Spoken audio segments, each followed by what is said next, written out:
बताए थे कि अनिश्चित समाकलन वाले प्रश्न में कोई अचर राशि अवश्य जोड़ना है। ठीक है, क्यों जोड़ा जाता है इसका कारण है। यहाँ देखो किस वजह से अनिश्चित समाकलन में कोई अचर राशि जोड़ा जाता है। अगर नहीं जोड़ेंगे तो क्या हो जाएगा, गलत हो जाएगा। ठीक है, तो कैसे होगा ध्यान देना। हम ये भी जानते हैं कि समाकलन जो होता है अवकल गुणांक का क्या होता है, उल्टा। ठीक है, यानी अवकल गुणांक समाकलन एक दूसरे के क्या होता है, व्युत्क्रमानुपाती होता है। ठीक है, यानी कि उल्टा होता है। अब यहाँ ध्यान देना है कि मान के चलो कि कोई फलन ले लिए, ठीक है, और उसका डीसी निकालते हैं। जैसे मान के चलो कैपिटल एफ एक्स, अब बटा में कर देते हैं क्या, डी एक्स। इसका डीसी आ जाता है कैपिटल एफ एक्स। ठीक है, स्मॉल एफ एक्स का हम जब डीसी निकालते हैं एक्स के सापेक्ष तो आता है क्या, कैपिटल एफ एक्स। तो कैपिटल एफ एक्स का जब हम इंटीग्रेशन निकालेंगे तो कितना आ जाएगा, स्मॉल एफ एक्स आएगा। बोलो हाँ या नहीं, आएगा ना। या तो हम एता पर कैपिटल एफ एक्स करते हैं तथा स्मॉल एफ एक्स भी लिख सकते हैं। ठीक है, चलो भाई एता कैपिटल कर देते हैं सबसे अच्छा, एता स्मॉल एफ एक्स कर देते हैं, कोई दिक्कत नहीं इससे।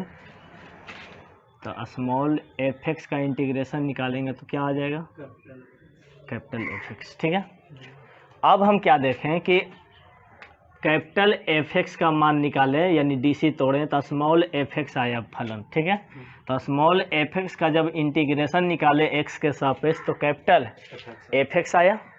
तो हम क्या करते हैं कि एक नया डीसी फलन और मान लेते हैं। जैसे मान लेते हैं कैपिटल एफ एक्स प्लस में सी का मतलब कोई अचर राशि आई डी एक्स। जब इसका डीसी निकालते हैं तो आता है कैपिटल एफ एक्स और बटा डी एक्स हो गया, फिर प्लस डी स्मॉल सी बटा क्या हो गया, डी एक्स। यानी कि सी का मतलब कोई अचर राशि हो गया।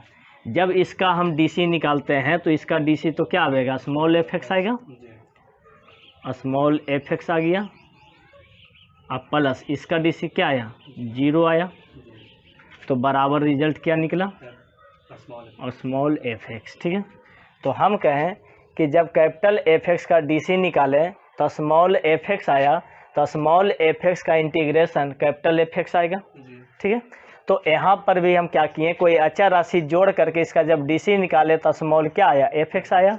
इसका मतलब है कि स्मॉल एफ एक्स का भी अगर हम निकालेंगे इंटीग्रेशन तो बताओ ये जो डीसी निकला है तो किसका डीसी निकला, इतना का, तो इतना का डीसी इतना स्मॉल एफ एक्स, तो स्मॉल एफ एक्स का इंटीग्रेशन तो इतना आना चाहिए। यानी कि ई आ गया तुम्हारा कितना, इतना आया। समझ में आया, इसका डीसी आया इतना, तो इतना का इंटीग्रेशन ही आएगा। तो यहाँ पर भी वही चीज हुआ कि इतना का डीसी आया स्मॉल एफ एक्स, तो स्मॉल एफ एक्स का इंटीग्रेशन कितना आएगा, कैपिटल एफ एक्स प्लस सी। तो हम क्या देख रहे हैं कि दोनों फलन क्या है, सेम है ना। तो दोनों फलन सेम है, लेकिन बताओ इसका जवाब जो आया है क्या सेम आया, नहीं कोई अचर राशि का फर्क है कि नहीं। तो हम कह रहे हैं कि इस प्रकार हम पाते हैं कि दोनों फलन का समाकलन भिन्न भिन्न आता है। यानी एक ही फलन का समाकलन क्या होता है, भिन्न भिन्न आता है। अतः हम कह सकते हैं कि अनिश्चित समाकलन वाले प्रश्न में कोई अचर राशि अवश्य जोड़ना है, कह सकते हैं। तो इस प्रकार हम क्या लिख सकते हैं, इस प्रकार हम पाते हैं कि एक ही फलन का समाकलन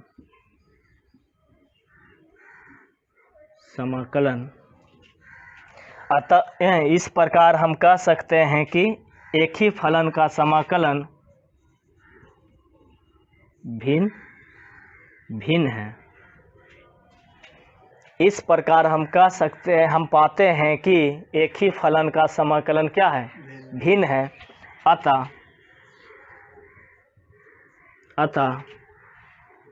अनिश्चित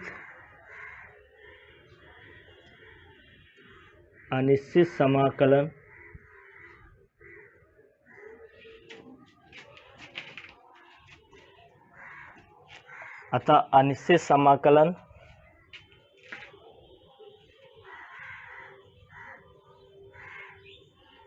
प्रश्न के जवाब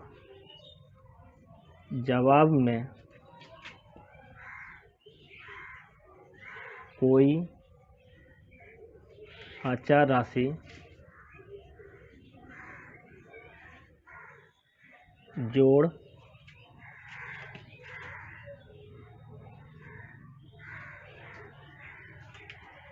जोड़ना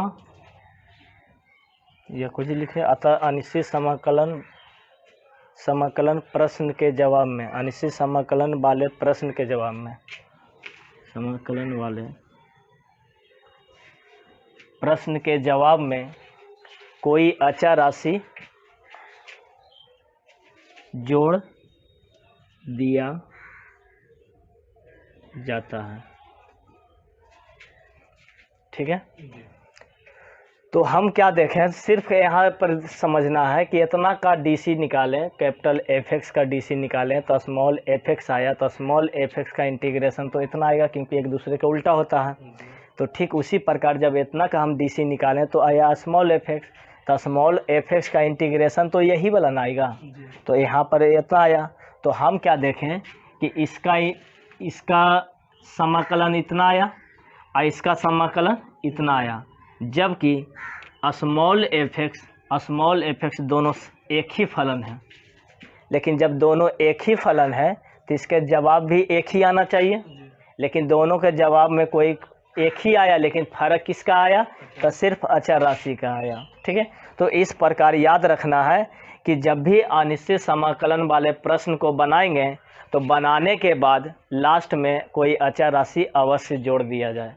ठीक ना, अगर नहीं जोड़ते हैं तो क्या हो जाता है, गलत हो जाएगा। ठीक है,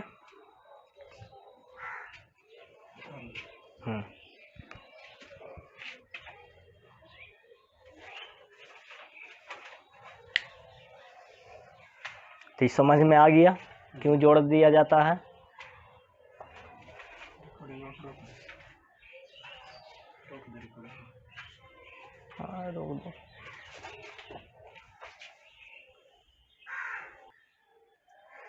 चलो ध्यान देना,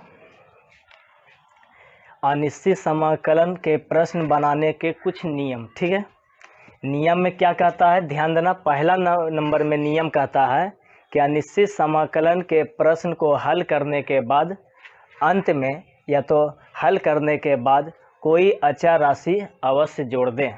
ठीक है, या हल करने के बाद अंत में, तब लिख सकते हैं क्या, अंत में कोई अचर राशि अवश्य जोड़ दें। तो इसमें इसको इम्पोर्टेंट सबसे ज़्यादा महत्वपूर्ण मान सकते हैं, क्योंकि अगर अचर राशि नहीं जोड़ते हैं तो पूरा के पूरा जवाब क्या हो जाएगा, गलत, यानी पूरा के पूरा सॉल्यूशन क्या हो जाएगा, गलत। तो हम कह रहे हैं कि अनिश्चित समाकलन के प्रश्न को हल करने के बाद अंत में कोई अचर राशि अवश्य जोड़ दे। ठीक है, दूसरा नियम कहता है इसका कि अनिश्चित समाकलन के जब भी कोई प्रश्न बनाएंगे तो x के गुणक से भाग दिया जाता है, यानी कि x के गुणक से क्या कर देंगे, भाग। जैसे मैं एग्जांपल दिया हुआ कि integration 5x sign 5x into dx, तो हम क्या देख रहे हैं कि साइन का dc होता है cos। ठीक है, तो cos 5x लिख दिए, और x के गुणक कितना है, 5, तो 5 से क्या कर दिए, भागा। अब बताए थे कि कोई अचर राशि अवश्य जोड़ देना है अनिश्चित समाकलन में, तो वही अचर राशि जोड़ दिए। इस अचर राशि का नाम क्या होगा, समाकलन अचर राशि। ठीक है, फिर यहाँ देखो एग्जांपल नंबर 2 में कि integration tan 3x + 5 into dx है, तो tan का इंटीग्रेशन होता है sec स्क्वायर। ना गलती हो गया, रुक जाओ, ये गलती है, सेक स्क्वायर 3x प्लस में 5 इंटू डी एक्स बराबर ये हो जाएगा तुम्हारा कितना tan 3x प्लस में 5 अब बटा में 3 अब प्लस में k। तो क्या देख रहे हैं कि integration sec square 3x plus 5 into d x. तो सेक स्क्वायर x का इंटीग्रेशन होता है tan x होता है तो tan x हो गया और x के गुणक कितना दिया हुआ 3 तो 3 से क्या कर दिए भागा। ठीक है, यानी कि कहने का मतलब है कि पहला पॉइंट याद रखना है, दूसरा पॉइंट भी याद रखना है। पहला पॉइंट में जब भी कोई अनिश्चित समाकलन को प्रश्न को हल करेंगे तो अंत में कोई अचर राशि अवश्य जोड़ देना है, जरूरी है जोड़ना। दूसरा नंबर में है कि अनिश्चित समाकलन के जब भी कोई प्रश्न बनाएंगे तो x के गुणक से भाग दिया जाता है। ठीक है, तीसरा नंबर में कह रहा है कि यदि हर का डीसी अंश में हो, यानी हर जो होता है यानी कि अंश और हर तो सबको मालूम होगा, जैसे P बटा Q है तो ऊपर वाला हो गया अंश, ठीक है, और नीचे वाला क्या हो गया हर। तो कहता है यदि हर का डीसी अंश में हो या हर का डीसी अंश में दिखाई दिया, ठीक है, तो वैसी स्थिति में समाकलन हो जाएगा लॉग हर। याद रखना है कि यदि हर का डीसी अंश में हो तो वैसी स्थिति में समाकलन हो जाएगा लॉग हर होगा। यहाँ देखेंगे कि integration 1/x into d x लिखल है तो यहाँ हर कितना है x है, अंश कितना है 1 है। तो बताओ हर का डीसी निकालेंगे, यानी हर कितना है x का डीसी 1 आएगा तो एक अंश में दिखाई दिया ना, तो इसका समाकलन हो जाएगा लॉग और हर हो जाएगा। तो हर कितना दिल है x, तो x हो गया, कोई दिक्कत। फिर यहाँ देखेंगे कि इंटीग्रेशन cos x बटा D x into d x, integration cos x बटा साइन एक्स इंटू क्या लिखा हुआ है डी एक्स। तो हम क्या देख रहे हैं कि साइन x का जो डीसी है कितना होता है cos x, तो साइन x का डीसी cos x अंश में है। तो जब हर का डीसी अंश में दिखाई दे तो वैसी स्थिति में उसका समाकलन हो जाएगा लॉग हर हो जाएगा। ठीक है, याद रखना है, ये भी इम्पोर्टेंट है क्योंकि जब भी कोई सवाल को हल करेगा तो सब रूल उसमें लगेगा।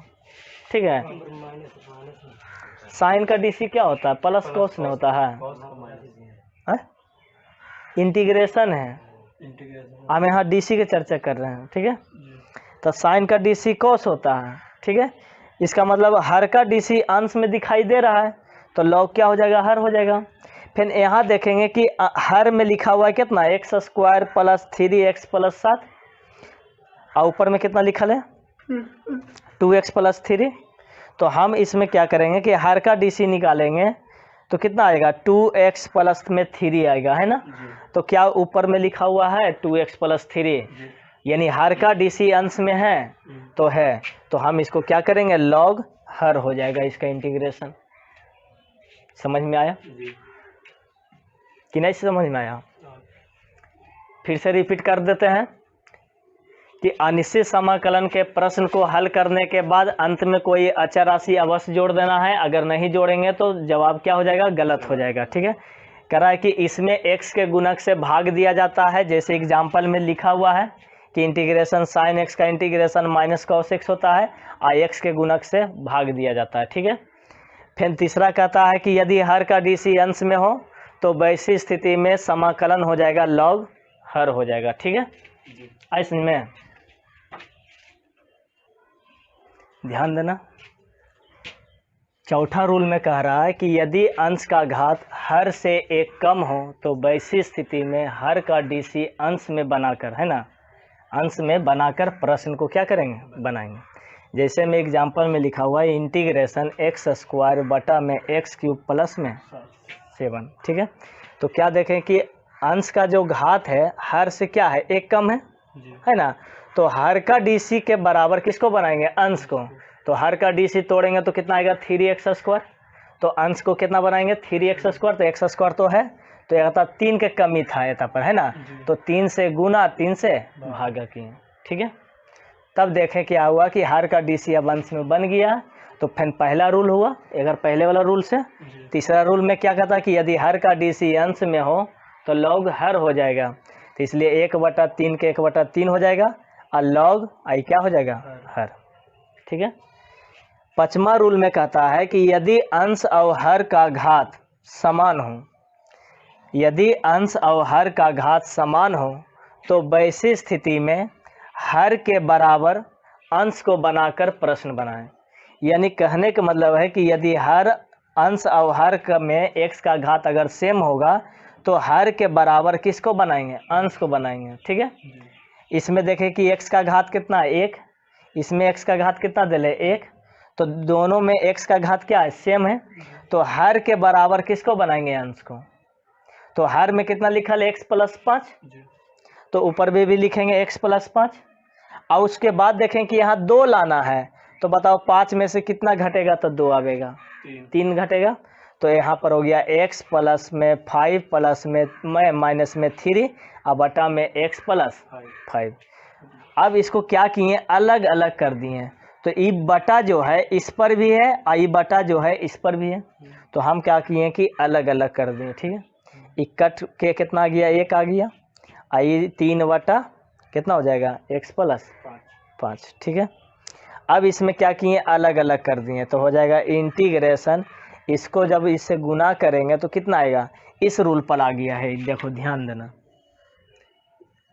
रूल आ गया है u + -v + -w + dot dot dot क्या हो गया dx बराबर में हो जाएगा कितना, तो इंटीग्रेशन u इंटू dx और plus minus integration v into dx और plus minus integration w into dx और plus minus dot dot dot. इसी रूल पर बैठ गया। ठीक है, होगा ना। इतना का इंटीग्रेशन इतना हो गया, माइनस के चिन्ह है तो माइनस हो गया, 3 बाहर हो जाएगा। फलन के साथ कोई अचर राशि आ जाएगा तो क्या करेंगे, अचर राशि को बाहर कर देंगे। ठीक है। तो इसमें क्या हो गया कि x + 5 हर में हो गया, तो हर का DC निकालते तो 1 आता है, 1 अंश में है तो लॉग क्या हो गया हर। कोई दिक्कत नहीं, उतार लिया सब, मिटा देते हैं।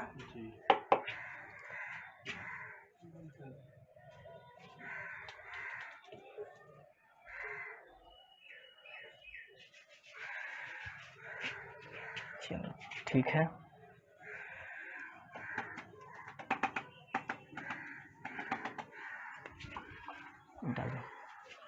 रोल 2 × √3 + 8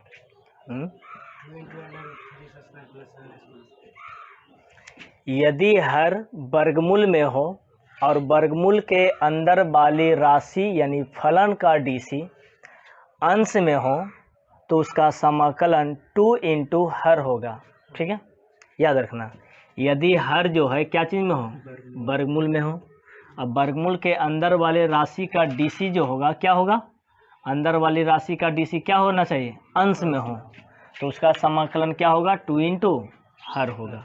ये ना, जैसे मैं एग्जांपल लिए कि इंटीग्रेशन 2ax + b अब बटा √ax² + bx प्लस में c, तो हम क्या किए कि इसका DC निकाले, इसका क्या निकालें DC, तो इसका DC निकालें तो कितना आ गया 2ax अब प्लस में क्या आया b, और क्या 2ax + b क्या अंश में है, तो है, तो हम कह सकते हैं कि यदि हर वर्गमूल में हो अब वर्गमूल के अंदर वाले राशि का DC अंश में हो तो उसका समाकलन जो होगा 2 × हर हो जाएगा। ठीक है, 2 × हर।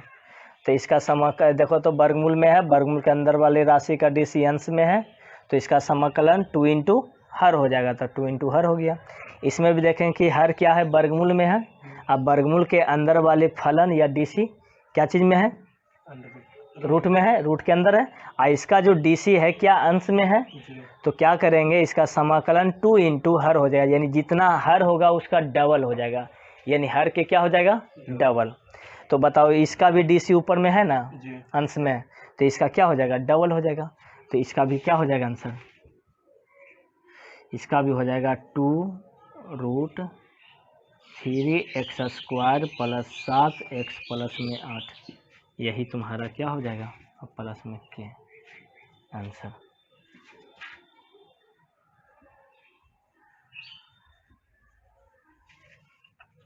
ठीक है, यही 6 रूल है। एक और लास्ट में लिखा देते हैं नोट करके, ठीक है। हाँ, ये रूट हटा के ही तो इसका पावर लिख दो, क्या दिक्कत है। 1/2 1/2 है ना, 1/2 तो फिर दोबारा बोल दिया, मिटा दे क्या।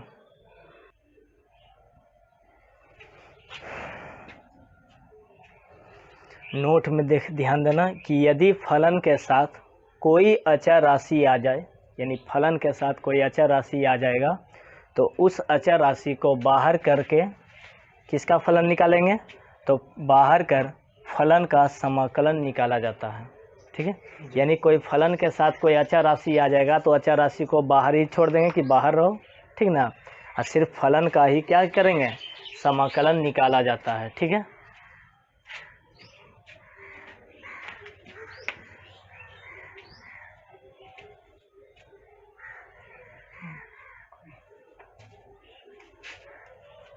ठीक है।